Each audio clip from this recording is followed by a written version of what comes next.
I never expected that a falling tree would change my life, but that's exactly what happened.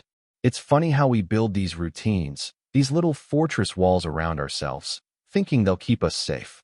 My walls were made of code, coffee, and a carefully curated quiet. I worked from home as a freelance web developer, and my days bled into one another in a comfortable, if slightly lonely, pattern. And then a storm came and knocked it all down, literally. My name is Miles. At the time, I was 28 and living in a modest two-story apartment complex that wrapped around a shared courtyard. It was peaceful. My life was ordered. I liked order. It was predictable, and in predictability, there was a sense of control that I found deeply soothing. I had my clients, my deadlines, and my quiet evenings with a book or a movie. I told myself I was content. But contentment can sometimes be a clever disguise for resignation, can't it? Let me take you back. The world outside my window was mostly green and quiet. The centerpiece of the courtyard was a massive, ancient oak tree that the landlord probably should have dealt with years ago. It was beautiful, but in the way that old, powerful things can also be vaguely threatening. Its branches spread like a grasping hand over the roof of my building, and on windy nights, I'd listen to them scraping against the shingles like long, patient fingernails. And then there was Julian. He lived in the unit directly across the courtyard from me, on the ground floor. Julian was a sheriff's deputy. I knew this because I saw him leave for his shifts in his crisp, tin uniform, the leather of his duty belt creaking softly as he walked to his patrol car. He was tall, with broad shoulders that the uniform seemed specifically designed to emphasize, and short-cut dark hair that he never seemed to have to fix. From my window, which served as my portal to the world I mostly observed instead of participated in, I saw snippets of his life. I saw him carrying in groceries, his arms laden with bags. I saw him talking on the phone on his small patio, laughing at something, the sound carrying across the green space on a still afternoon. He had a presence, an easy confidence that seemed to radiate from him. He was, in every sense of the word, the kind of man I had always found intimidatingly attractive. He was also, I assumed, completely unattainable. It was an easy assumption to make. He was a cop in a small town. He exuded a traditional kind of masculinity, and I was me. Quiet, a little nerdy, a guy who spent more time with lines of code than with actual people. We were from different universes. So, I kept my distance, content to admire him from afar, filing him away in that part of my brain reserved for beautiful things I could look at but never touch. Our interactions were limited to polite nods when we passed each other on the walkway, or a quick morning if we happened to be getting our mail at the same time. I had constructed a whole narrative about him. In my mind, he probably had a girlfriend, maybe a pretty nurse or a teacher, and they went on hikes on the weekends. He probably played on a local softball team and drank beer with his buddies after the game. It was a perfectly plausible life, and it had absolutely no room in it for someone like me. This is what I told myself. It was easier than confronting the quiet, persistent ache of loneliness. It was a defense mechanism, a way to manage my own expectations before they had a chance to get my hopes up. That's how things were for almost a year. A silent orbit around a man who had no idea I was even charting his course. My life was my work. His life was a mystery I observed from a safe distance, and the giant oak tree stood between us, a silent, leafy sentinel. But the thing about safety and predictability is that they're often illusions. Life has a way of reminding you of that, usually when you least expect it. In my case, the reminder came in the form of a weather forecast that started with dark clouds on the horizon and ended with my entire world being turned upside down. The warnings had been on the local news for days. A severe storm system was moving through, bringing with it torrential rain and dangerously high winds. I didn't think much of it, beyond stocking up on some extra coffee and making sure my laptop was fully charged. Storms were just background noise, a moody soundtrack to an evening of work. I'd grown up with them. But this one was different. As evening fell, the sky turned a bruised, sickly shade of purple. The wind began to howl, not just whistle, but a deep, guttural roar that made the window panes shudder in their frames.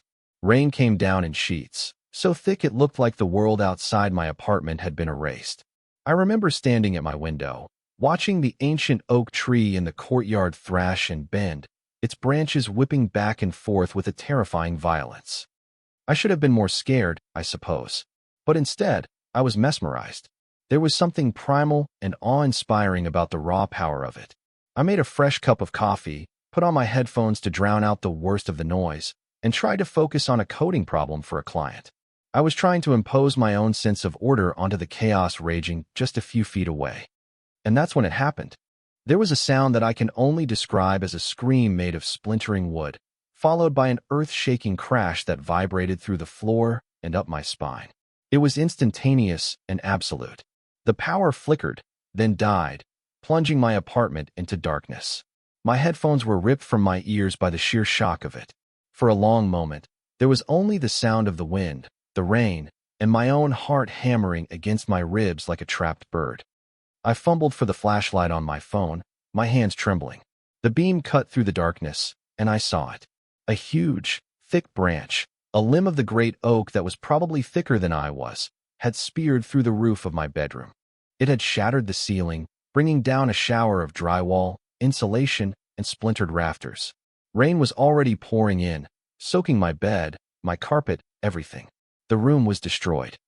I just stood there in the doorway of my living room, the phone's light shaking, unable to process what I was seeing. My home, my safe, quiet space, had been violated. The storm was no longer outside. It was inside, right there in my bedroom. I felt a strange sense of detachment, as if I were watching a movie. My feet wouldn't move. I was frozen. That's when a frantic, pounding knock came at my front door. It was so loud it startled me out of my trance. I stumbled to the door, my mind still reeling, and pulled it open. There stood Julian, drenched from the rain, his hair plastered to his forehead, wearing only a gray t-shirt and sweatpants. His face was etched with concern, his eyes wide as he looked past me into the dark apartment. "Miles, are you okay?" I heard the crash.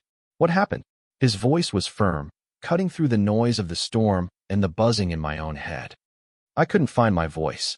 I just pointed a shaky hand toward the bedroom. He didn't need any more explanation. He stepped inside, his eyes following my gesture. He let out a low whistle. He swept his gaze around the living room, which was thankfully untouched, and then back to me, standing there dripping and shivering, though I hadn't even realized I'd gotten wet. He took in my state of shock, and something in his expression softened, shifting from assessment to command. "Okay, you can't stay here," he said, his voice leaving no room for argument.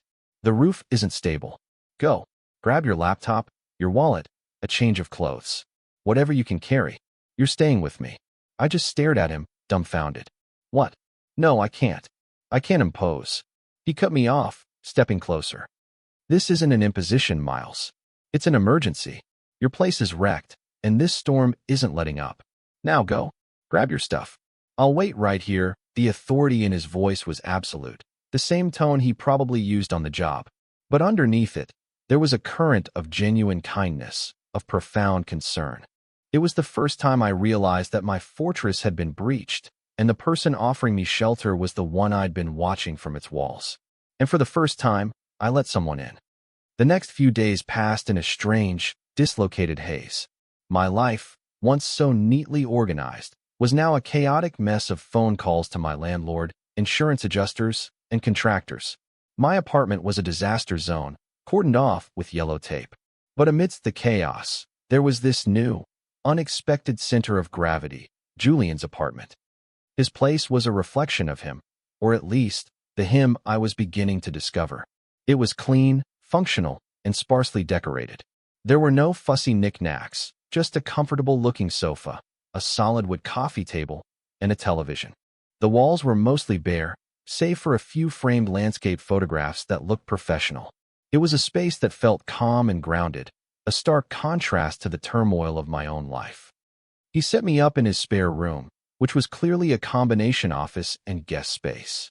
A desk stood against one wall, and a simple but comfortable bed against the other. "It's not much," he'd said, dropping my hastily packed duffel bag on the floor, "but it's dry and it's safe." I remember just nodding, still too overwhelmed to properly thank him. In the evenings, after I'd spent hours on the phone trying to piece my life back together, we would share a meal. Julian was a simple but effective cook. He made things like chili or grilled chicken with roasted vegetables. He seemed to move around the kitchen with an effortless competence that I, a man who subsisted mostly on takeout and microwaved meals, found deeply impressive. And we talked. At first, it was stilted, mostly about the practicalities of my situation.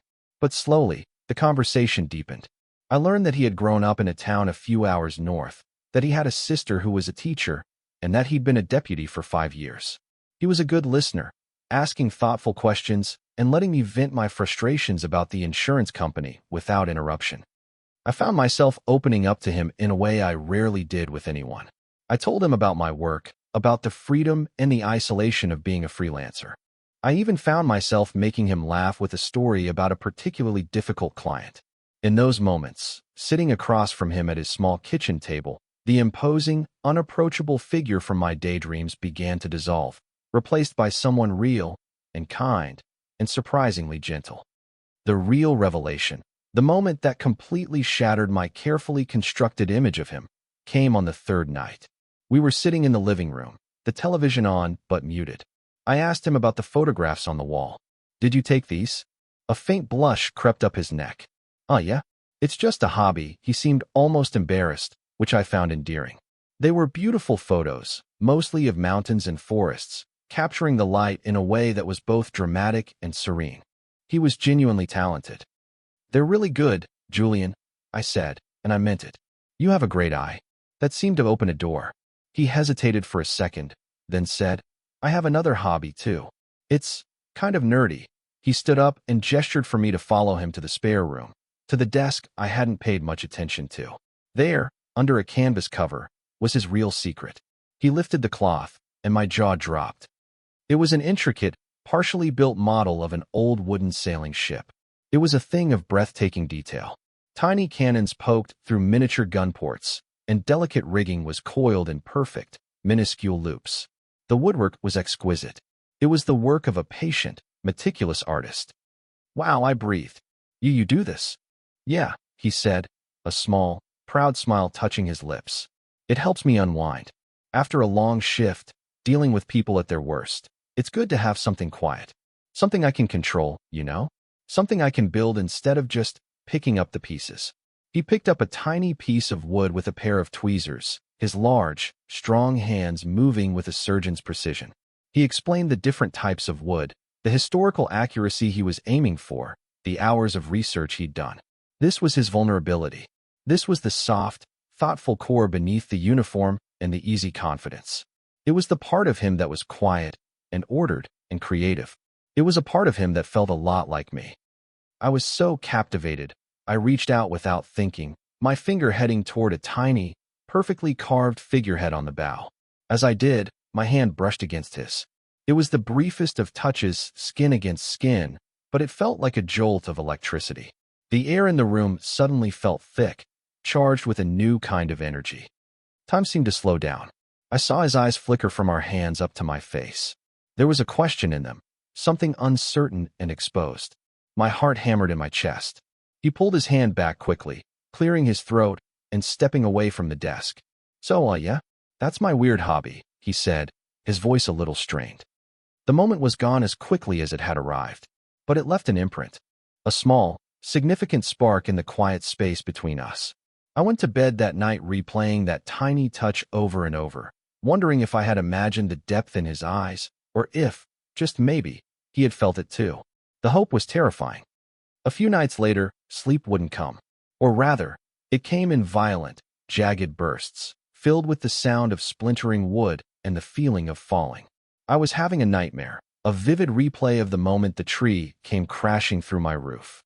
I woke with a gasp, my body drenched in a cold sweat, my heart racing. For a terrifying second, I didn't know where I was. The room was dark and unfamiliar, the shadows all wrong. Panic began to prickle at the edges of my consciousness. Then, slowly, it came back to me. I was in Julian's spare room. I was safe. But the adrenaline was still coursing through me, and my hands wouldn't stop shaking. I needed to get out of that room. I swung my legs over the side of the bed, my feet finding the cool floor. I crept out of the bedroom and into the living room, hoping a glass of water and a change of scenery would help calm my frayed nerves.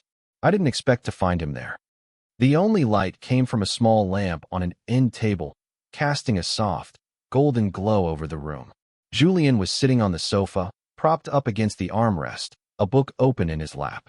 He looked up as I entered, his expression immediately shifting to one of concern when he saw my face. "Miles, you okay?" he asked, his voice low and soft, careful not to startle me. I tried to force a casual smile, but I'm sure it came out as a grimace. "Yeah, just bad dream." My voice was hoarse, unsteady. He closed his book, setting it aside. He didn't press for details. He just saw that I was not okay. "Sit down," he said. It wasn't a command, but a gentle invitation. "I'll get you some water."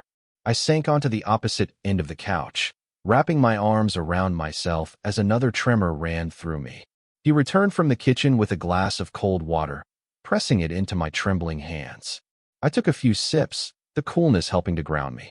We sat in silence for a moment, the only sounds the faint hum of the refrigerator and the quiet ticking of a clock somewhere. I felt foolish, like a child woken by a monster under the bed. "Sorry," I mumbled, staring into my glass. "I didn't mean to wake you." "You didn't," he said quietly. "I couldn't sleep." He paused, then asked, "Was it about the tree?" I just nodded, not trusting myself to speak.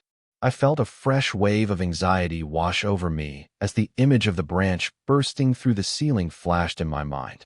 I couldn't seem to shake the feeling of violent intrusion, of my safest space being so easily destroyed. Julian shifted on the couch, moving a little closer. The motion was slow, deliberate. "It's okay," he said, his voice a low rumble that was incredibly soothing. "You're safe here. It's over."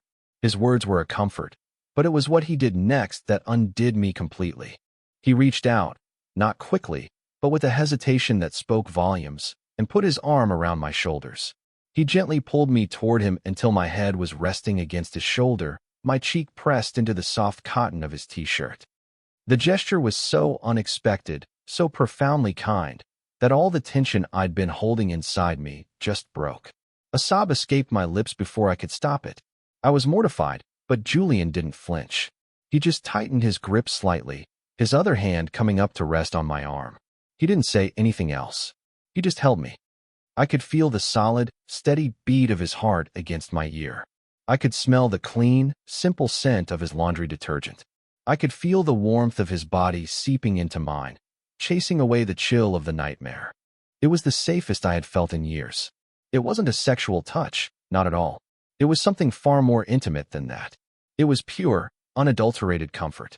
It was a human anchor in the middle of my own personal storm. My trembling slowly subsided, replaced by a deep, bone-weary exhaustion. The adrenaline drained away, leaving only the quiet reality of the moment, being held by this man who had, in the space of a few days, become a strange and vital fixture in my life. I didn't want to move. I didn't want to break the spell. And somewhere in that warm, quiet space against his chest, with the steady rhythm of his heart lulling me into a state of peace, I fell asleep. When I woke, the first thing I was aware of was a crick in my neck. The second was the unfamiliar weight of a blanket tucked around me. I was still on the sofa, but I was alone. The soft morning light was filtering through the blinds, and the apartment was quiet. Julian was gone. A wave of hot embarrassment washed over me. I had fallen asleep on him. I had cried. My carefully maintained composure had completely disintegrated in his living room. I sat up, the blanket pooling in my lap, and saw a note on the coffee table. Had to leave for an early shift. There's coffee in the pot. See you tonight. Jay. The note was simple, practical. It gave nothing away. All day, as I tried to work from his kitchen table, my mind wasn't on code or clients. It was replaying the night before. I analyzed every detail. The way he moved closer, the slight hesitation before he touched me, the firm but gentle pressure of his arm. What did it mean? Was it just pity? Was he just being a good guy, comforting a temporary roommate who was clearly going through a hard time? That was the most logical explanation. The safest explanation, right? He was just being kind. A friend helping a friend. But my heart, that treacherous, hopeful organ, kept whispering a different story. It insisted on remembering the feeling of his heartbeat, the protective way he held me, the sense of rightness that had settled over me before I drifted off. It was a dangerous thought, the idea that his gesture might have been born from something more than simple kindness. Hope is a terrifying thing when you've taught yourself not to expect it. When Julian got home that evening, The air between us was thick with unspoken words. The easy camaraderie we had started to build was gone, replaced by a brittle, formal politeness. We both seemed to be moving through the space with a new, heightened awareness of the other person. We avoided eye contact. We kept a careful physical distance. He asked how my day was, and I said it was fine. I asked about his shift, and he said it was long. The conversation was stilted, full of dead ends. We ate dinner in a silence that felt heavier and more profound than any we had shared before. It was agonizing. I was convinced I had ruined everything. I had crossed some invisible line by being so vulnerable, by leaning into his comfort so completely. I had made him uncomfortable, and now he was regretting his offer to let me stay. The fear of rejection was a cold knot in my stomach.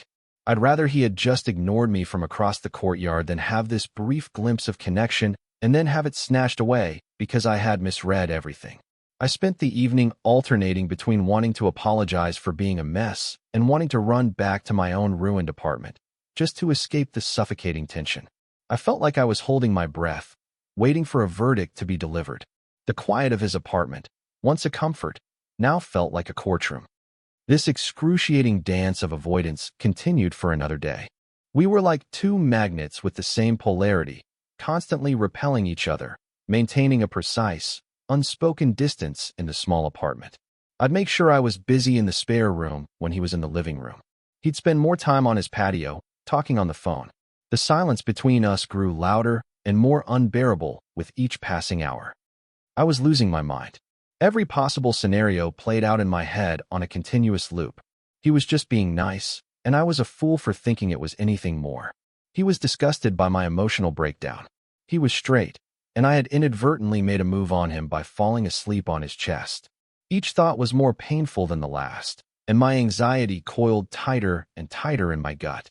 I decided that I had to be the one to end it. I would find a cheap motel in the morning, thank him for his generosity, and flee before I could make things any more awkward. But Julian beat me to it. That night, after another nearly silent dinner, I was rinsing my plate at the sink when he walked into the kitchen, turned off the small television we had been pretending to watch, and stood there. The abrupt silence was deafening. "Miles," he said, his voice quiet but firm. "We need to talk." My stomach plummeted. This was it. This was the conversation where he would gently, or not so gently, let me down. He would tell me he was happy to help, but that he needed his space back. My hands tightened on the edge of the sink. I turned around slowly to face him, bracing myself for the impact. He was leaning against the doorframe, his arms crossed over his chest. He wasn't looking at me, but at a spot on the floor. For the first time since I'd met him, he looked nervous. Truly nervous. His usual easy confidence was gone, replaced by a raw, uncertain vulnerability. "Look," he started, then stopped, running a hand through his hair. This is hard for me to say." He finally met my eyes, and his were filled with an expression I couldn't quite read. It looked like a mixture of frustration and fear. "The other night," he said, his voice raspy, "on the couch, when I held you, that wasn't just me being nice. I held my breath. My heart felt like it was going to beat its way out of my chest. I said nothing, terrified that if I spoke, I would break whatever spell was happening." He pushed off the doorframe and took a hesitant step into the kitchen. "I've wanted to talk to you for months, Miles. Ever since you moved in." He let out a short, self-deprecating laugh. "I'd see you out in the courtyard, reading, or just thinking, and I wanted to come over and say something, but I never knew what to say. I figured a guy like you, quiet, smart, creative, wouldn't be interested in a guy like me." I stared at him, my brain struggling to process his words. He thought I was out of his league. The absurdity of it was staggering. All this time, I had been building this narrative of his perfect, unattainable life, and he had been doing the exact same thing about me. "When that tree came down," he continued, his gaze intense, "my first thought was, is he okay? And when I saw your face at the door, I don't know. It felt like an opportunity. A really messed up opportunity, but one I couldn't pass up. A reason to finally talk to you. To have you close." He looked down again, shaking his head slightly.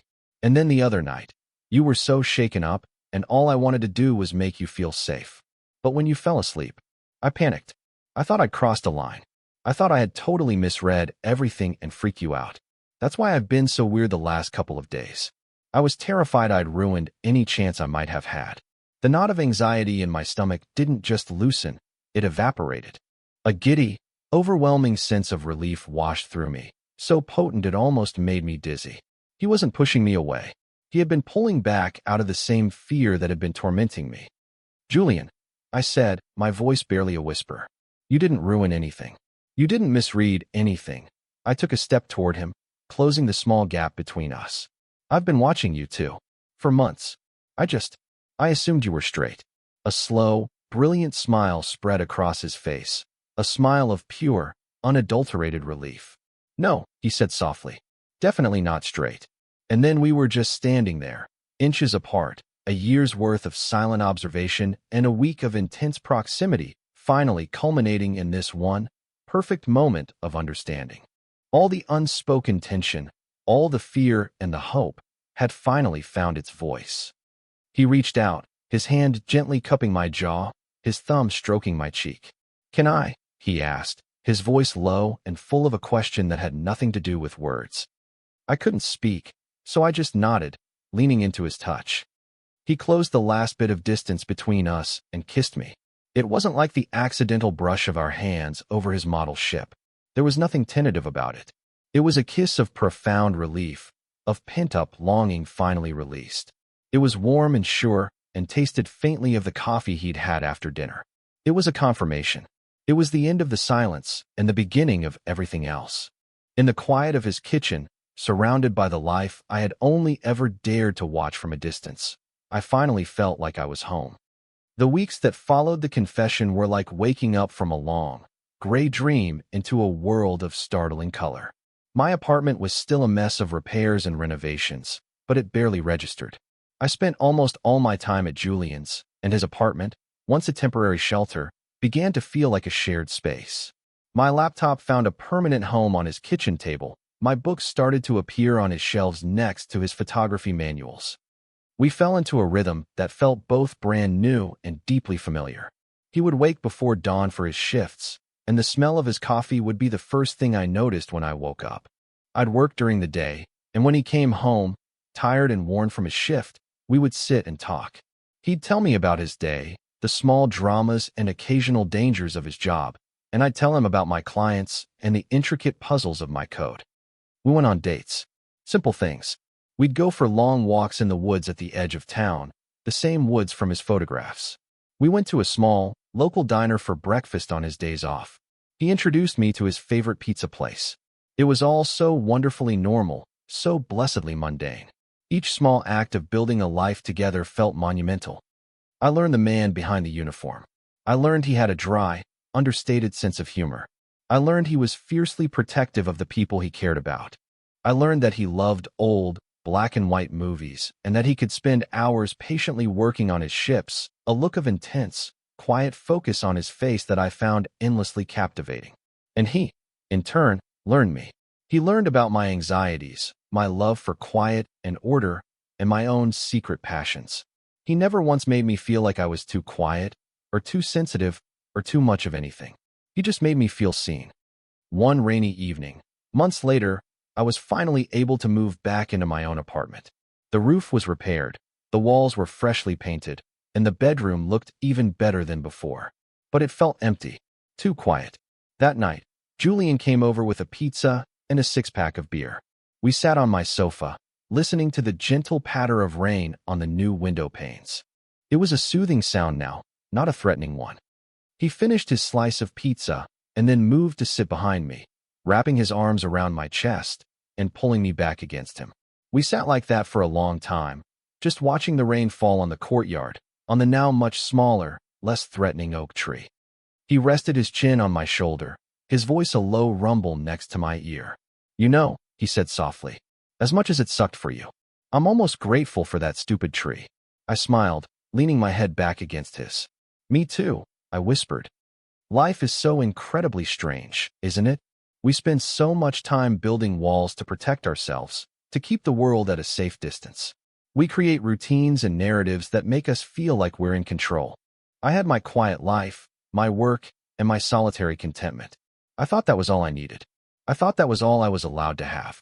I was safe inside my fortress, but I was also alone. And sometimes, You don't even realize you're in a prison until something comes along and smashes the walls down. For me, it took a storm and a falling tree. It took chaos and destruction to lead me to the most stable, most beautiful thing I've ever known. Sometimes, I guess you have to let your roof get torn open to finally let the light in.